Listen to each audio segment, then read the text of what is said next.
Hello new cross stitchers, welcome to my YouTube / FlossTube channel. This is Stacy and today we are going to go over your very first cross stitch project. So we'll be starting off with what to buy and tips and tricks, and then we'll go on over to how to do your first stitches, how to follow the chart, stuff like that. So the kit that I have to do this tutorial with is a small kit from Dimensions. It is going to be a 5x7. It'll tell you all the information that you need to know on the front of the kit. Now I would suggest buying a kit as your very first project, just because you don't have to get all of the extra things that you would need. It comes with the needle, it comes with the fabric, it comes with the string, it comes with everything that you would possibly need. And also for your first project, I would suggest getting a small one. And I don't know if you can see that very good, but this one here does not have a whole lot of French knots, if any. It does have some back stitching, so you'll learn how to back stitch with your first kit. But if you have something that has a lot of beading, French knots, special stitches, then that's probably not a good option for your very first project. So I haven't opened this kit yet, so we're gonna do everything from start to finish on this tutorial video. So welcome to Cross Stitch 101 by Stacy.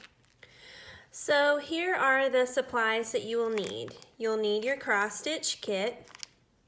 You'll need a small hoop ring to hold your cross stitch taut, so that way it's easier for you to stitch. Some people will stitch just in hand by holding it with the one hand. You might be able to do that with a small one, your first one, but for simplicity's sake, you'll need a very small hoop ring, and you'll need either scissors or something to cut your floss with. So here's our cross stitch kit, and we're going to open it up now.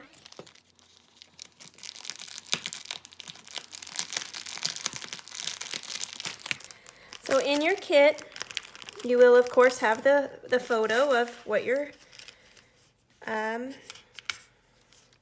cross stitch is going to look like. So there's that.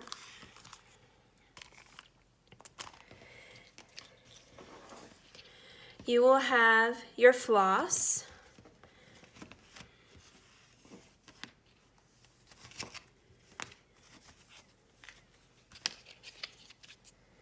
So here's all your different colors that you're going to need. And on there it has how many times 2 times 4 times 5, how many of each string of floss color you're supposed to get. These right here are the numbers that will go along with your chart key. Here is your chart and your instructions. On your chart, it will have how to do all the stitches that are necessary in order to complete this project. So for this project, we have cross stitches, we have half stitches, which is basically 1/2 of the cross, and we have back stitching. So it will tell you a little bit on how to do each of those types of stitches. It will tell you how to get started, how to prep everything in order, and then working order. you always start with the cross stitches first and the half stitches, and then you do the back stitching, and then you do any French knots or other special stitching, and then after all of that is done, if it has beads and cording, you will do beads and cording. Here we have the stitching symbols key. The color code, right there you can see 14087, is going to go along with your floss and tell you which color that is. So 14087 is going to be this color here, Orchid.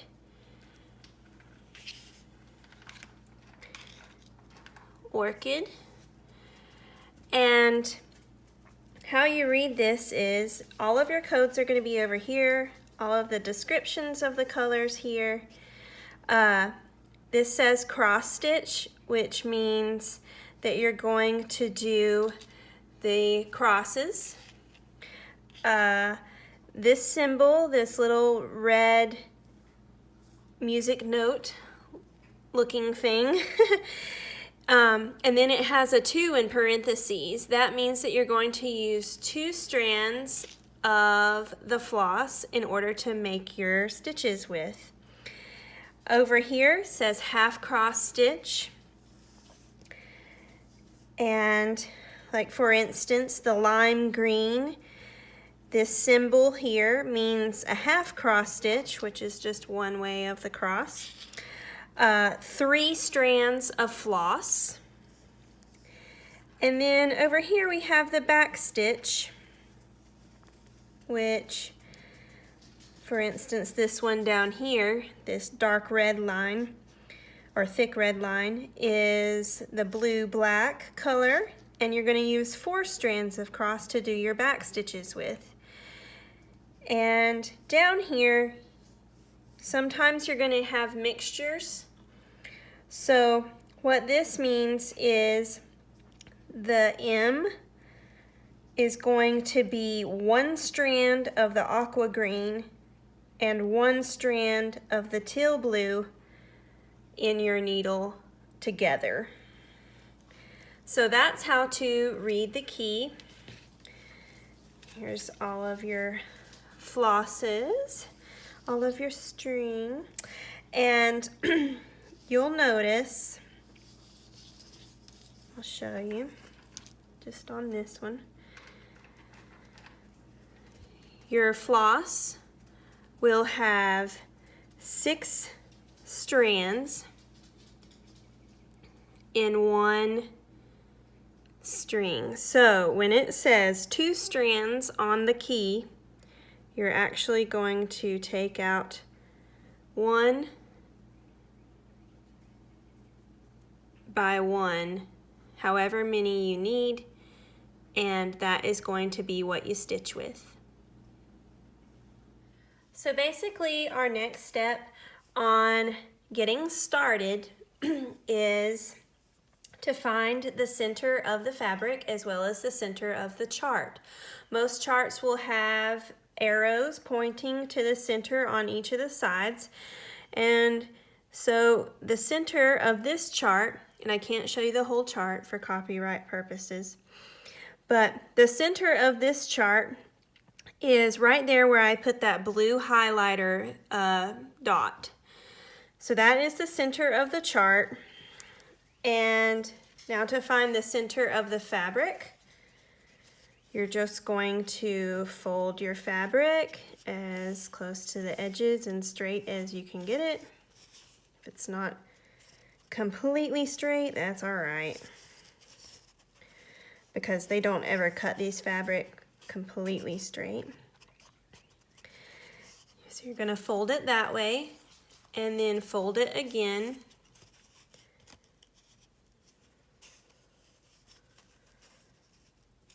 So this corner up here where both are folded, it doesn't have any raw edges. The raw edges are out here.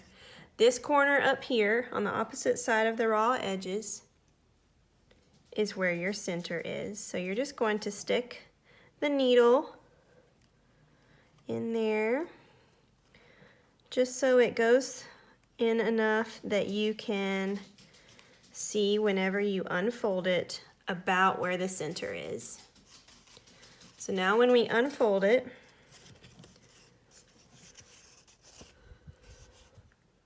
right there is about where our center is. So now you know where this blue dot is going to be on your fabric. And you can start your first stitches around that blue dot. So I'm probably going to do these black M's that we were talking about earlier. The M symbol is one strand of this color. So I'm going to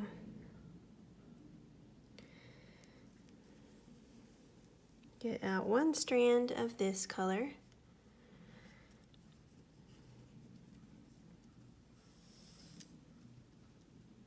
Set that over to the side.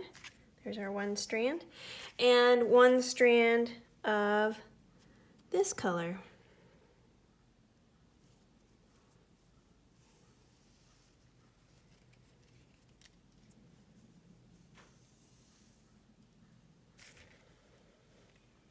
So now we have our one strand of each. I'm going to put them together.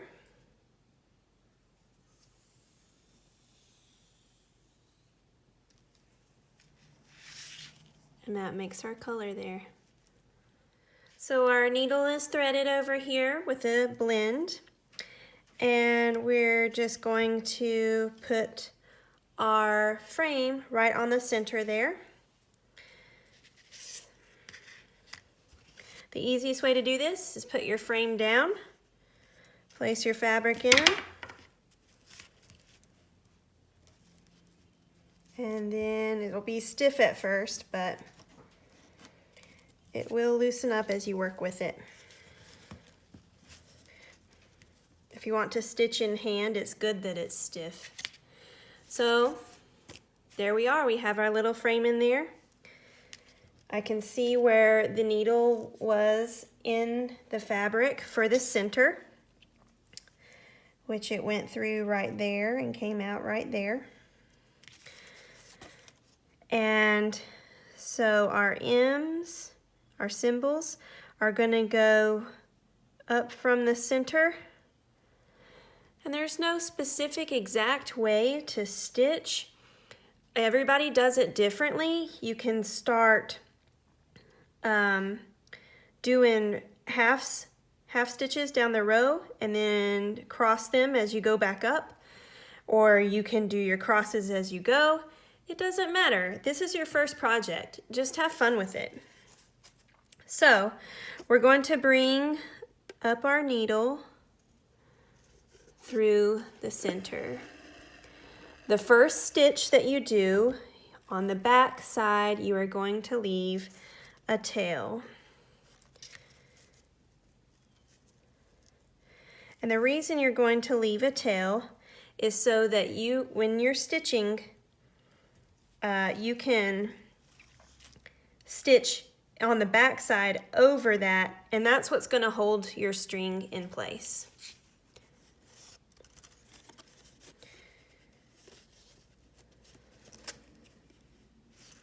I always do my stitches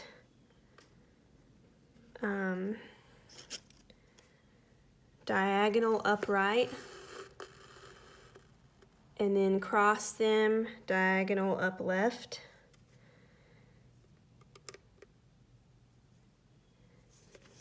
And you'll want to have every stitch that you do to be the same, going the same direction. So there I have 2 half stitches, and now I am going to cross them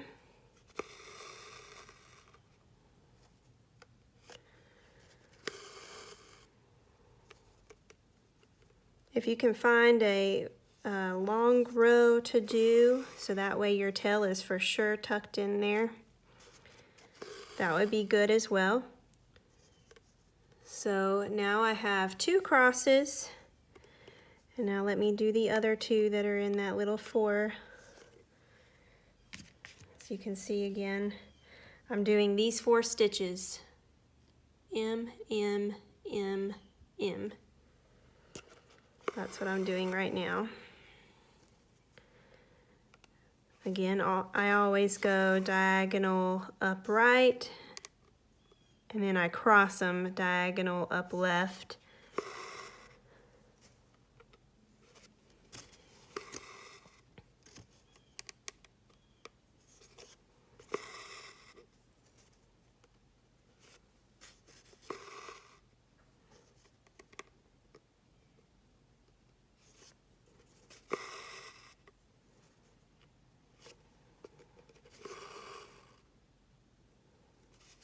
So there's my 4 stitches. And on the back, you can see there that my tail is tucked in right there underneath those first 2 stitches that I did. So now I don't have to worry about pulling the floss all the way through the fabric because it's pretty secure in there now. So congratulations, you've just done your first stitches, and you're just going to continue out with the same colors. This method of stitching is called cross-country stitching by a lot of people. And basically what you're going to do is you're going to continue with the M symbol until you run out of string or run out of M's, and then you're going to start with a different color. Okay, so I've been stitching for a few minutes, and as you can see, I'm at the bitter end of my floss here. And here's the front. So I've done all of that color that I can do with this piece of floss. So to finish off your strand of floss, you're just going to put the needle through the back of a few stitches and then clip it. So let me do that. It's hard to see. I'm sorry.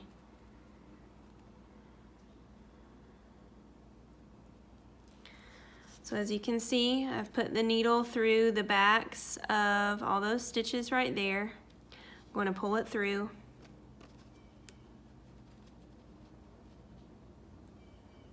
And there we go. I'm going to clip. So now you have a nice, neat back to go along with your nice, neat front. So this tutorial, I hope it helped out a few beginners on their first cross-stitch projects. And I'm not saying that this is the know-all be-all cross-stitch tutorial, this is how you have to do it, because it's definitely not. This is just the method that has worked the best for me. This is called cross-country stitching, to where you do all of that symbol in that area, and then the next floss that I start will be a different color somewhere in this area, and I'll do all of that symbol. So there's many different methods on how to do it. There's many different methods on how to start your floss strings. But as far as a first project goes, this is the method that has worked for me over the years. I encourage you to watch different people's videos, learn different things. Once you find the way that works the best for you, then you're off to the races. So this is just a fun little craft that you can do while you're watching TV, or a movie, or going camping, anything like that, because it's just going to be right in your lap, and you can stitch on it while you listen to music or whatever. So I hope that this tutorial has helped. Thank you so much for watching. Be sure to subscribe to my YouTube channel, as well as follow me on Instagram, Stacy Noelle CP, STACINOELLECP. Thank you a bunch. Bye.